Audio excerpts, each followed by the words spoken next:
Welcome to another episode of Coaching for Profit, and I'm Brandon Moore, the CEO and President of BKMPC, Certified Public Accountants. Today I want to talk to you a little bit about young adulting for all those young entrepreneurs out there. This one is called Young Adulting and Budgeting. I'm a CPA and a financial advisor. When I finished college, I had a student loan, wife, and 2 kids. I was very motivated to manage our finances and provide for our family. I don't know about you, but sometimes budgeting is almost a curse word for most people. It does involve the D word. That's discipline. A lot of people do not like discipline. But everybody has to budget to be successful. In order to be successful, you have to budget your time, your energy, and your resources. And all those three are imperative to accomplish your goals and really to finish what we start.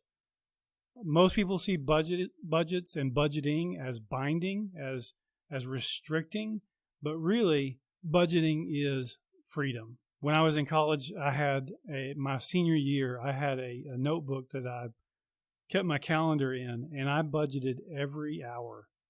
I was working full time. I had 2 kids, and I had 18 hours I was taking at ASU, Angelo State University. Go Rams. And every moment of every day was basically, but I budgeted time to play with my kids. I mean, I knew that if I didn't do that, then every time I would spend time with my family, I was thinking about, well, I should be studying.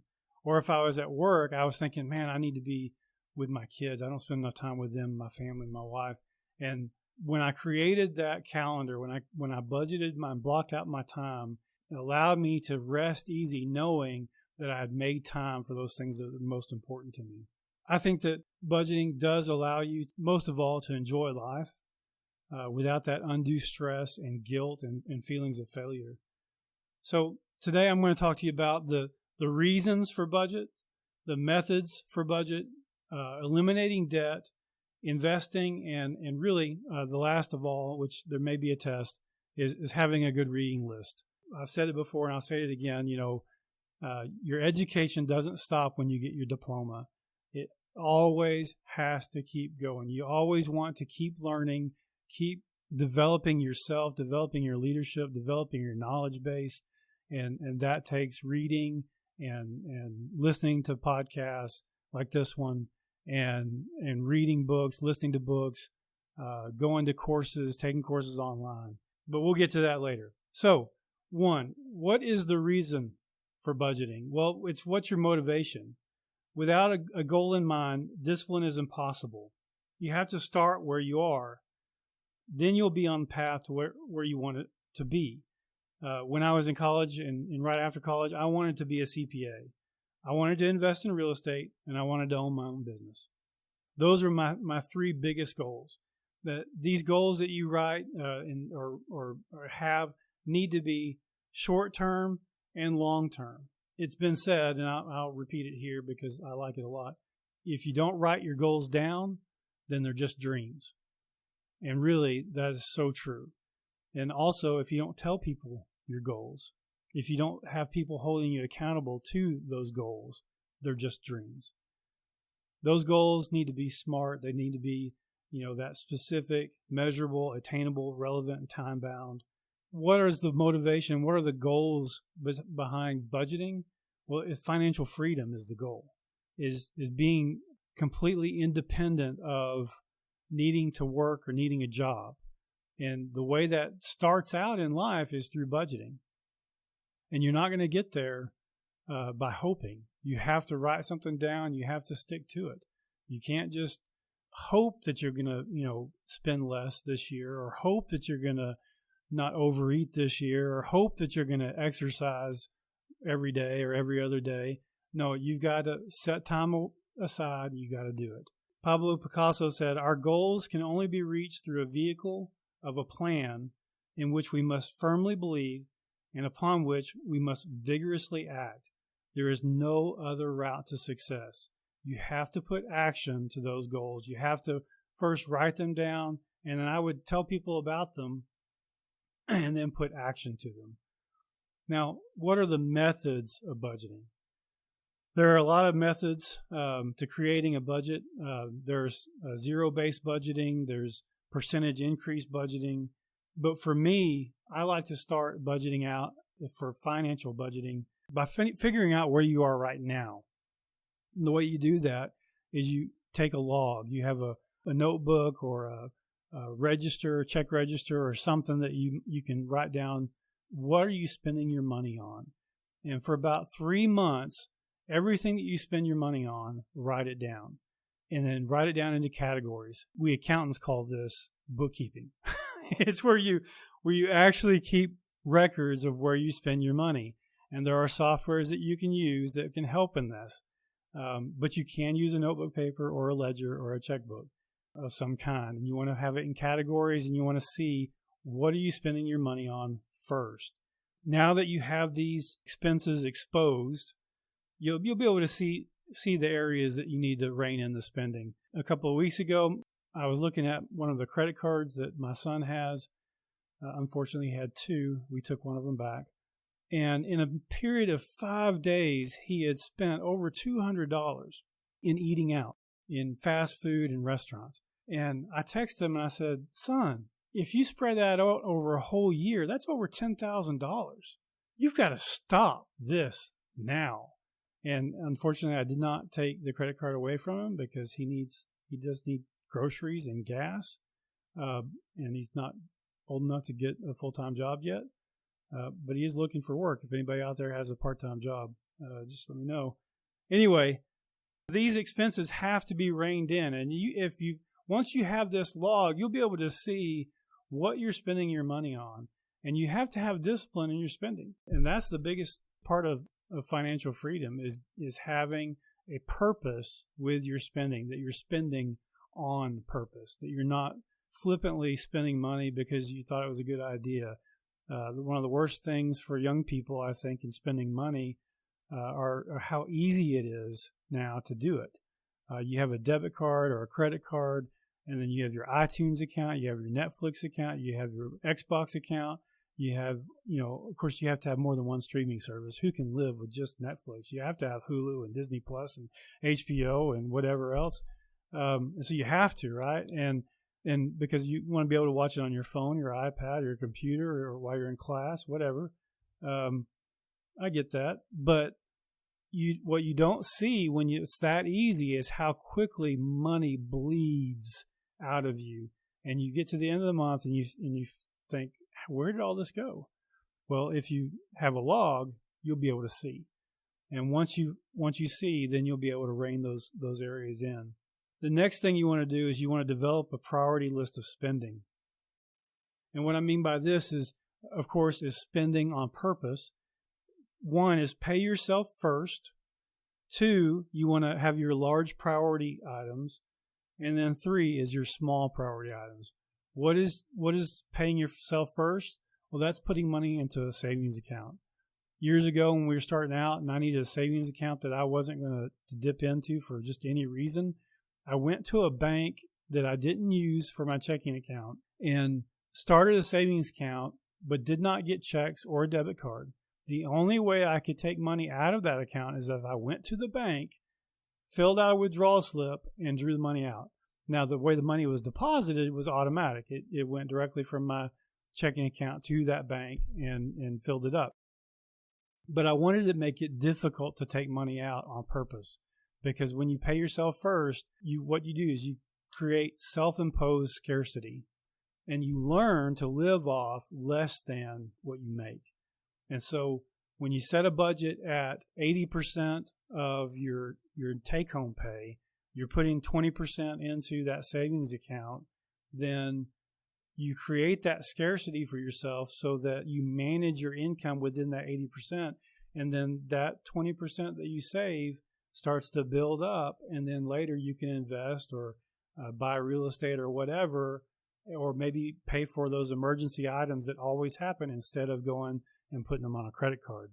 What are the large priority items? Those are your rent, transportation if you have a loan on a car, which I don't recommend, but your transportation, your housing, food. Those are more of your larger priority. And when I say food, I mean groceries, where you have to cook. Now, if you're not familiar with cooking, there are some YouTube stations that you could probably look up. But those are necessary. Groceries should be a larger priority so that you have food that you cook, that you plan your meals, and actually, don't go to Outback 3 times a week. I don't know who would do that, but some people do. The smaller priority items are, your gym membership, entertainment, going out on the weekend. And I'm not saying that going out on the weekends is a bad thing. Entertainment is necessary. We're humans. We have to have time off. We have to have downtime. And spending time with friends, going out to eat on the weekends, having that time just to not think about work, not think about stress, those are necessary. And you need to budget for them. And the great thing about the budget is when you're out spending money on those things and you're within that budget, you have no guilt. There's no guilt saying, oh man, I spent $500 at the club last night. Let somebody else buy you drinks. Come on, you're cute. Somebody else can buy you drinks. But what I'm saying is that you can budget the entertainment so that it is not a burden to you. A lot of people use the envelope method. I think Dave Ramsey believes in all cash, doesn't believe in using credit cards, which I understand and I absolutely condone his process and his course that he teaches, the Financial Peace University.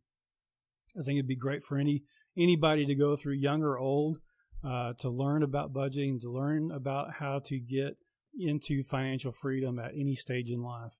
I think it's really a good process.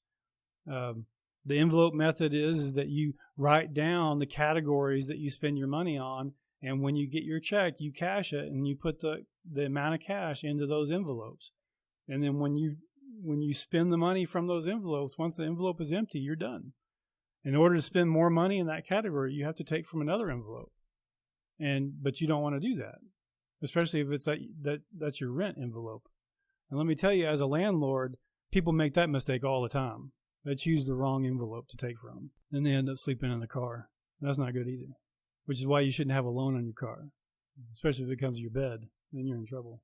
So a zero-based budget is one of the other methods, and that's where you're planning for every dollar that comes in. And we have some tools at our firm that we'll offer for free if you call in or email at info@bkm-cpa.com or reception@bkm-cpa.com, and you need a budget tool or a budget worksheet, we'll send you what we have that'll help you create that zero-based budget. And that just, if you take the expenses that you're allocating to rent and utilities and all these other things, and you subtract that from your monthly income, and if that amount is less than zero, then you need to, if it's greater than zero, then you need to add to the other items in your budget, like savings or retirement plan.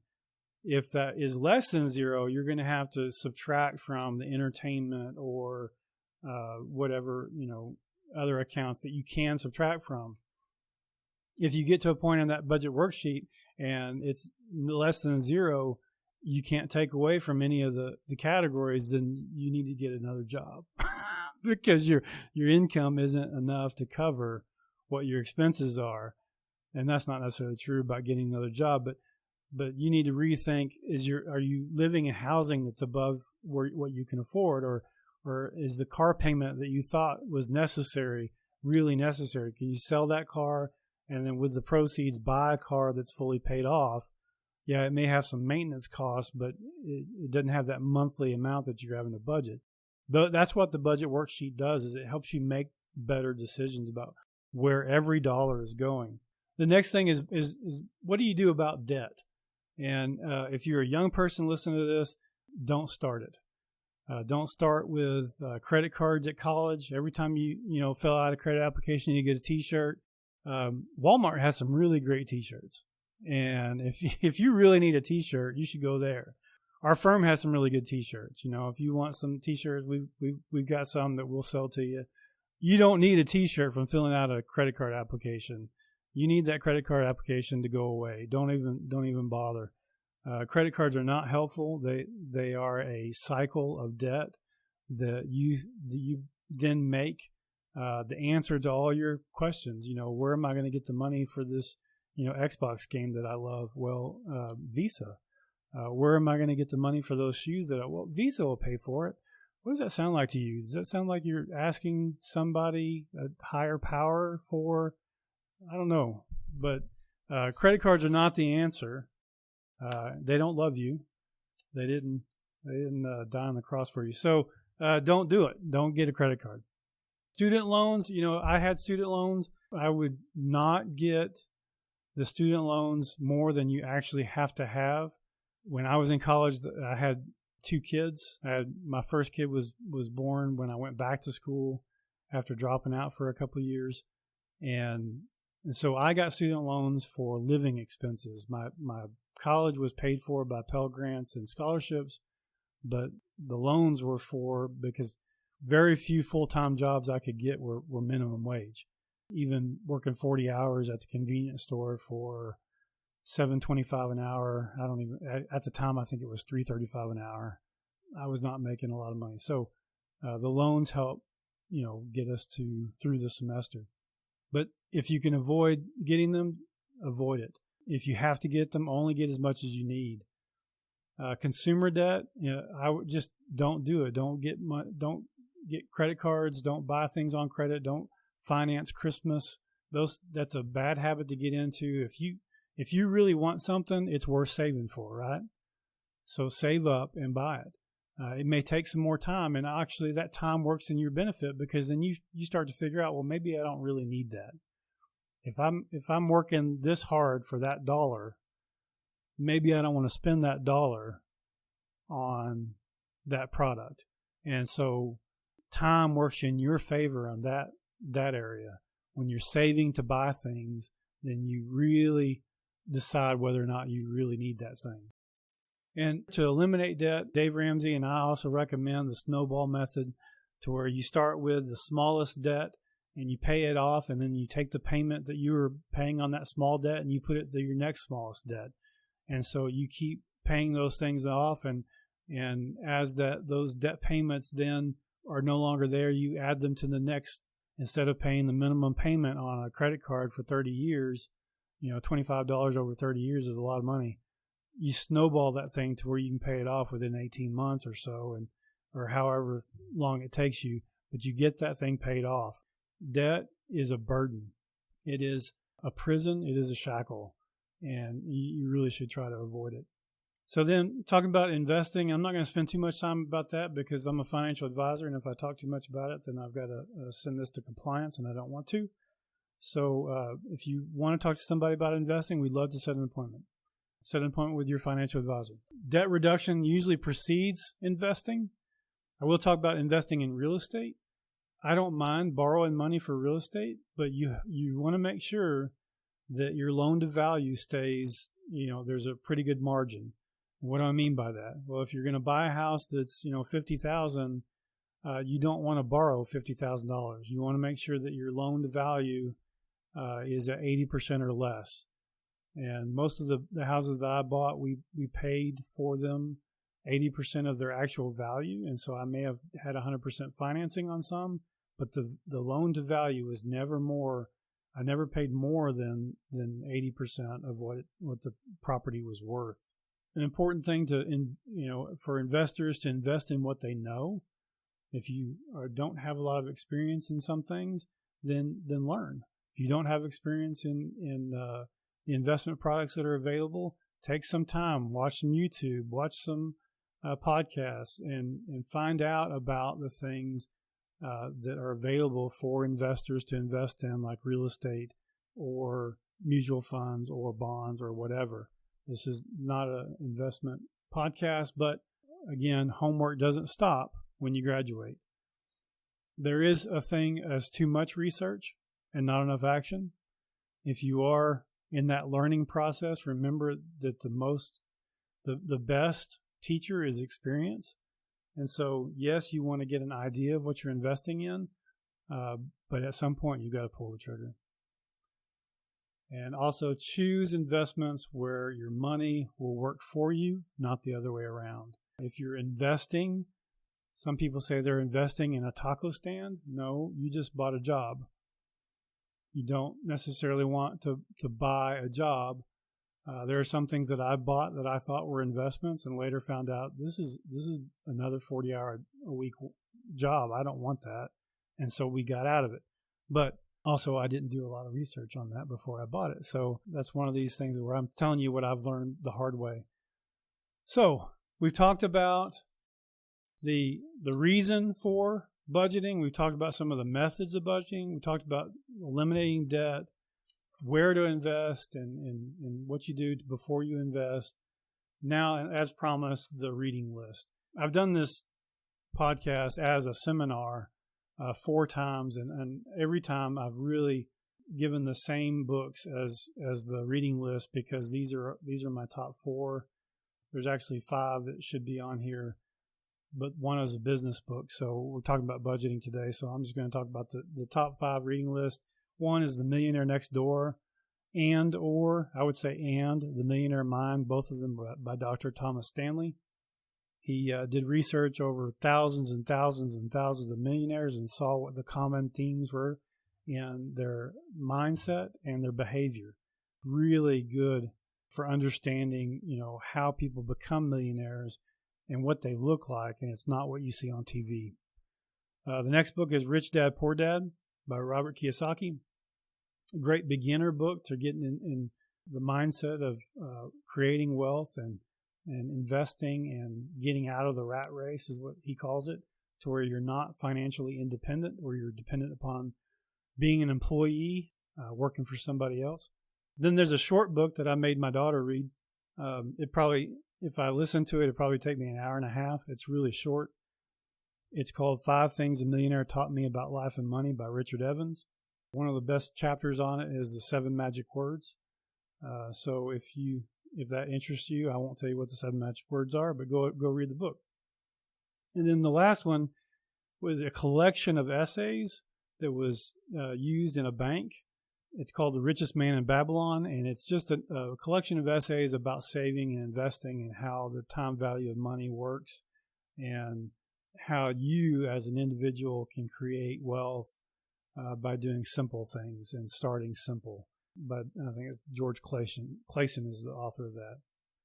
All right, so that's the podcast, Young Adulting, the Budgeting chapter. So again, if you're a young adult and you don't have a budget and you've never budgeted time or resources or energy, I hope this helps you. I really do. I hope this will help you become a better entrepreneur. And for those of you that are older that haven't done budgets, I really hope that you take these things to heart because podcast is to help you. Of course, the name of it is Coaching for Profit, where profit equals your potential minus your barriers.